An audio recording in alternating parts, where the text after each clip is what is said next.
Princess Eliza Jimenez Relorta.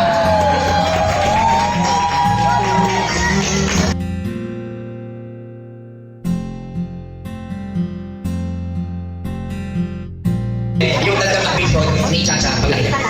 Teacher. Magkaroon ka ng group sa sarili na makakatulong para sa future. Maging role model sa mga kapatid mo. So, always be strong. Laban. Pero alam mo yung iyak na yun, iyak na kasi iyakan. Iyak mo yung sarili mo. Huwag kayo natitigil sa lahat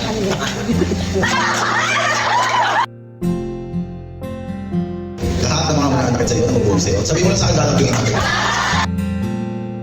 Alam ko na yung pag-pursige mo sa school, nakita ko kung gano'n makasipag. And I'm very proud to dahil doon. Pag may problema ka, huwag mong kalimutan gumamit ang lifeline. Always remember na lagi lang kami nandito. Pag sinaktan ka na,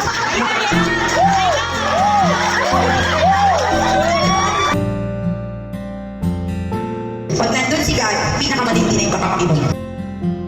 First feeling ano? Oo. Nalala ko yung first. Gusto ko kumalis. Sabihin ko sa kanya, sumama si Chacha. Kasi gusto ko kasama ko. advice na ibigay sa'yo, huwag yung sinasabi nila dadaan dito, lalabas dito. Pasok dito, pasok dito, pasok dito, pasok dito. Kapag sinurrender mo lahat kay Lord, you can never go wrong with anything. Kahit ano pa parating mo, lagi kang bumalik sa pinagalingan mo. I-enjoy mo yung pagiging dalaga. Habang nag-enjoy, dapat responsible ka. Proud kami.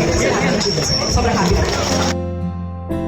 Gusto kong sabihin sa'yo na kahit ikaw yung aking mga palit mo, andito ako bilang ate mo. Pwede yan, Chacha.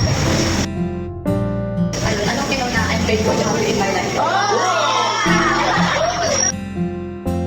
And I hope, you know, all your efforts are appreciated. Natiwala talaga ako na kaya mo patahin pagkakatuwa ng mga bata. Kaya hindi ko napata na nakapag-gamit sa school at tayo sa pagkakas. Magugulat ako na siya may nanapata sa akin. Flower, yung mas kinapay ng mga para sa'yo. Hindi lang yan pero nakakatawa ng puso sa magulang yung gano'n. Simple gano'n pero